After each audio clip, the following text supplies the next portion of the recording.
Well, I'm excited. Are you excited? Yeah, I can tell you are. It is Furry Friend Friday, looking for a forever home.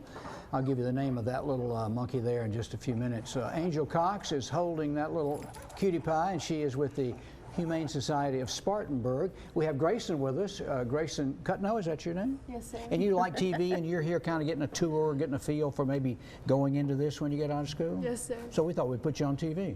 You're not nervous, are you? No, sir. Don't let it bother you that tens of thousands of people are watching every stinking move you Don't make, let him okay? bug you. I tell everybody that.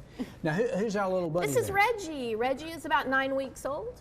Probably a lab mix of some sort. Probably. Gonna be a good sized dog. Well, he looks like a lab to me, but some of his siblings look a little bit more houndy. So we're kind of leaning on the mix side, lab mix.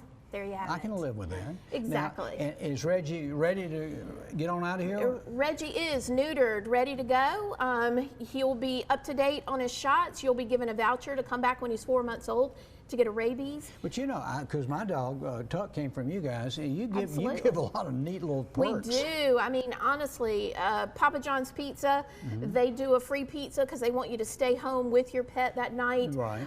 They get free boarding at Southport Kennel for 6 nights. They get a tag from Paisley Paw engraved with your phone number, whatever you want on it. So, I mean, they do get a lot. Also now, puppies are $150 to adopt, but they come with 6 months of heartworm prevention. So for the next 6 months, you won't have to purchase it. And one thing that people don't know, heartworms come from mosquitoes. One mosquito bite, and you know that we live in the land of the mosquito. Yep, we so invented them.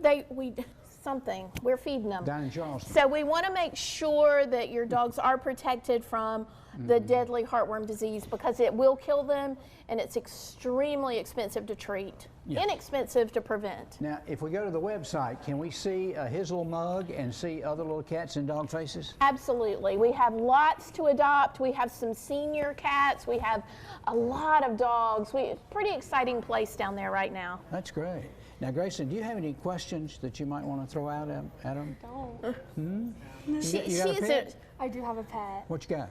I have a Cocker Spaniel. Oh, those are beautiful dogs. They are. They really are. So you're looking for a home, huh? We are definitely looking for a home. And kind of exciting, Tuesday night we're going to be at the Dre Bar and Grill down at Drayton Mills. Yeah. We're doing speed dating Tuesday night. Going to let you meet some dogs and see how they work so that you will have your true love for Valentine's Day. So it's a way, it's speed dating with an animal. Is Exactly. if you know what I mean. Exactly. Okay. Because people can break your hearts, but you know what? Unconditional These babies, love, yeah. they love you forever. They come right back. But They they do. know when they've done wrong. And so They it do, breaks but they your still heart love if you you. scold them, but then they come back and you Exactly. hug and kiss and they make are up. they are unconditional, just like Yeah. you said. So, Well, thank you. but that's going to be fun from 4 to 6 Okay. What on night Tuesday again? night, the Tuesday? 11th, All February right. 11th, I like just it. to get you ready for Valentine's Day. Oh golly, yeah, that'd be a nice gift, really. really If you found the right would. dog. That's That right. would win someone Yeah. over. If the girlfriend breaks up with you, you still got the dog. Like your thoughts. Jamarcus, calling Jamarcus. He's dressed in red in honor of American Heart Month. He has a guest over there. Let's see what he's got.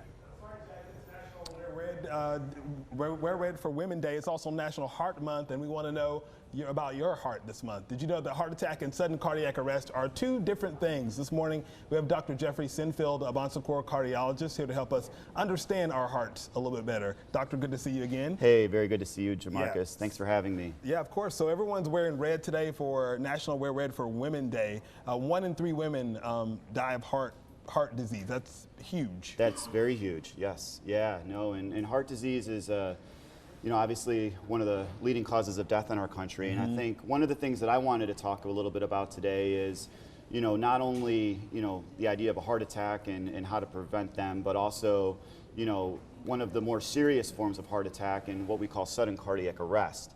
One of the misnomers out there is that, you die of a heart attack, but it's actually the electrical disturbance that happens in the heart when you go into a fatal arrhythmia called ventricular tachycardia or ventricular fibrillation.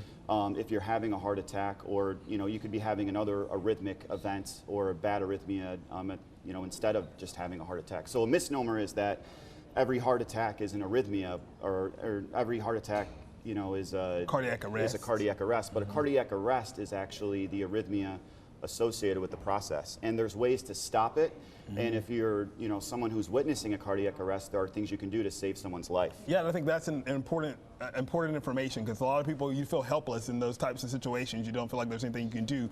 But we have some props here. CPR is always something very valuable to know. Most definitely, and in our state alone, you know, there's over 10,000 deaths from a cardiac arrest per year. So if we can do anything to prevent some of these, it would do a lot in helping our citizens in our own state. And it's knowing that the song Staying Alive, the tempo to that. Yeah, so, you know, if you come up to a patient and they're unresponsive, you know, one thing you want to do is always tap on their shoulder and say, hey, Mr. or Mrs. Smith, are you okay? If they're not responsive, you know, we'd want to initiate CPR. So you want to see if they're breathing, and if they're not, you know, you think in your head the Bee Gees song Staying Alive, and you put your hands right in the middle of their chest, and you want to start singing, Staying alive, staying alive.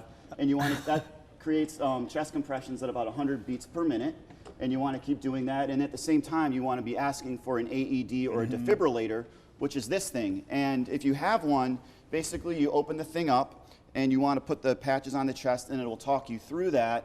And if it tells you that a shock is indicated, you're going to want to go ahead and shock that patient. And most public places have AEDs, so schools, hospitals, you know, the TV station will probably have an AED, because there's one right there. I'm going to look around after this, make sure we do. Airports. So, you know, if you see someone lying and they might, you know, be unconscious, they could very well be having a cardiac arrest, and you want to try to initiate CPR, and then at the same time you want to be asking for an AED and calling 911. So that's making, like, should you pull this out obviously before, because I mean, you don't want to be the first time that you're looking at this machine. Yes, sir. Is when you need to use it. Yes. No, and you know, it's good to go, you know, I would recommend anyone, any lay citizen, anyone that's not even associated with healthcare, to get out there and do a CPR class to learn a little bit more about how to do this. But most of these AEDs are pretty self-explanatory, and all you need to do is literally turn the button on and open it up, and it'll tell you exactly what to do. But obviously, when you're under duress and stress and you're trying to save a human life, it'd be nice to have a little bit of experience. So it's always good to kind of go and look at that. So that's valuable information. Let's talk about some of the warning signs that people may be, you know, developing heart disease. Are there some some warning factors for something like that? There are certainly risk factors, and I think the thing to most think about is that 90%, or, you know, let's say 70 to 80% of all victims of sudden cardiac arrest are patients who have underlying heart disease and who might be having a heart attack. So, you know, symptoms of chest tightness with exercise, or tingling up to the jaw, down to the arm, abdominal pain with exercise. There's a lot of different symptoms you can have with cardiac disease. And if you start having them before it gets to this point, you might want to meet with your physician. I would strongly urge meeting with your, you know, internal medicine physician or cardiologist to try to mitigate those risk factors, which include smoking and obesity and eating poorly, which can all lead to heart disease. High cholesterol is another important risk factor. Yeah, because I was reading through the facts for the National Wear Red Day, and they were saying that, you know, 80% of heart disease is preventable.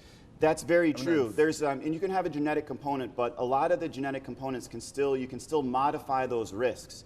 Lowering your cholesterol, exercising, taking appropriate medicines, lowering your blood pressure are all important things. But in some patients, you know, despite doing all those things, or some patients who might have had worsening heart disease, sometimes can develop a higher risk of having this arrhythmic sudden cardiac arrest event. And those are people that have maybe a weakened heart. We call that cardiomyopathy. And a lot of times, over 80% of those disturbances are due to, you know, coronary artery disease. And, you know, sometimes it's not caused by, you know, by blockages in your heart, and that's called a non-ischemic, or, you know, ischemia meaning lack of blood flow to the heart. But there are ways to prevent this in patients as well if we can identify them through thorough evaluation with your cardiologist. Which means that you actually have to go to the doctor. You need to go to the doctor. That's one of the things. So, Bon Secours Upstate Cardiology, 864-235-7665. You can also go to bonsecours.com. Very good. Thank you so much, Dr. Jeff. We appreciate you. Come back and see us again soon. Hey, thanks for having me, and good to see you, Jamarcus. Yeah. And keep that Staying Alive song in your head. That's what you need to know. And identify these machines to make sure that you have these in your workplace. And you may save a life. There you go. Coming up next on Dear Carolina, two familiar faces are here this morning. Dr. Don Wilton and Sheriff Chuck Wright are in the house to talk about the importance of gun safety and how you ladies can get involved in a safety course. They'll explain that when we come back.